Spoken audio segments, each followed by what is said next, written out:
What up, YouTube? It's Frisky Dingo getting back with you guys with another reaction slash review video. Always remember to like, subscribe, and leave a comment on this video because we are on a grind. That being said, today's review video is Beterbiev versus Browne, aka Arturo Beterbiev versus Marcus Browne. It was actually a really good competitive fight. I loved it extremely, especially with Beterbiev. His technical work is always something that amazes me, especially because of his fighting style being extremely strong and lanky. During this fight, I actually was pretty surprised that Beterbiev's speed and his strength allowed Marcus to not basically move at all within the fight. Beterbiev was cutting off the ring perfectly. Anytime Browne had put up his high guard, Beterbiev was using the jab to go around the high guard, which is very common, basically breaking him down to the point where he wasn't able to use the high guard no more, which ended up causing Beterbiev to stop him. Now, with the head clash, that's pretty normal, especially when two fighters of opposite stance fight each other. So I wasn't surprised at all that it did happen. But what I am surprised always is how Beterbiev always rallies back. Instead of allowing the scar to be something that challenges him or makes him unsettled, he goes ahead and continues the game plan and basically continues to be as forceful as he can. And that was the best part of the fight, seeing Beterbiev live up to the standard that I expect. You know, I've been a fan of him since the amateurs. You know, my two favorite fighters happen to be him and Usyk.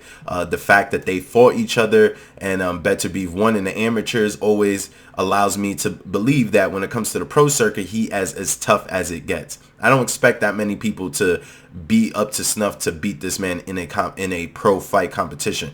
To beat this man, you're going to have to outwill him. You're going to have to outstrength him. You're going to have to outskill him. Not only does he have good feet work, but he also has good boxing technique, setting up the jab, working the overhand right, breaking the guard, using the uppercut when only necessary, basically not exerting any of that extra energy. A lot of these minute things is usually what help boxers become the top within the pro boxing scene. So this fight was extremely competitive, and after the headbutt, you would think, like I said, Beterbiev was slowed down, but he actually didn't and made the fight 100% more competitive than it was before. Browne had absolutely nothing to bring to the table throughout the fight. I didn't see any specialty skill, and that's highly one of the biggest reasons why Beterbiev is a hard fighter to beat, because him and his trainer work exactly on what his strengths are, which is him being tall, him being powerful. So he works on that with the extent of lateral movement, being able to cut off the ring,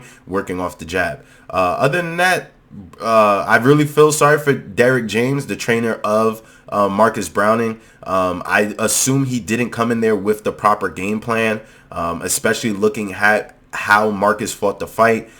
He was trying to basically rope-a-dope over into the 4th and 5th round, which made absolutely no sense. Instead of establishing the jab and try to set up the weak points, that's what ended up happening. So yeah, overall, I was actually pretty excited with this fight. As many know, I'm a big Beterbiev fan and a Usyk fan, so hopefully when we get any more fights from these guys, we'll definitely find out. But with this fight, like I said, it was completely competitive. Unfortunately, Marcus didn't bring anything to the fight in the sense of power, speed, and technicality.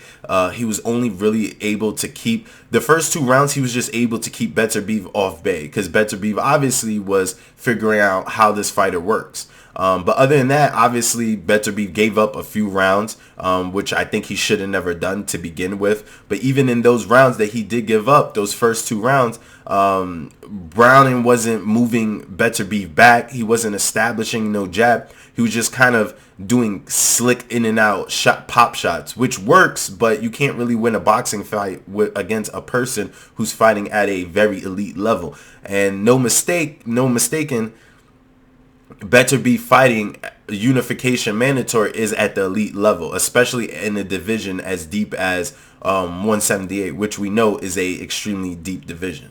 So yeah, if we get any more news when it comes to the boxing scene or my favorite fighters, hopefully I can update you guys more. I really would have hoped Canelo Alvarez would have went after Beterbiev when he moved up to fight Sergey, but this fight shows exactly what I was saying, why I truly believe Canelo would never fight this guy. I don't think Bivol's going to fight him. I don't think anybody else is really going to try to go after him unless it's mandatory. But I do see Bivol in the near future taking this fight. So hopefully we see something more from Bivol. Him having one belt is advantageous. Maybe he should go for the WBO belt and secure that, because obviously Beterbiev has the IBF and WBC.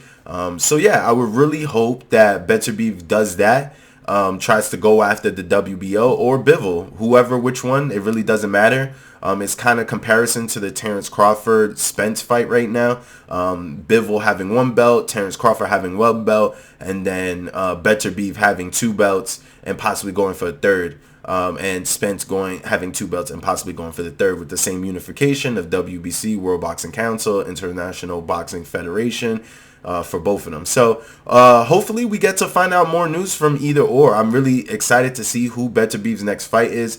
You guys already announced that he's fighting Spence, so just to throw that in there, that's also going to be interesting. So if we get any more news, I'll definitely see you guys in the next one.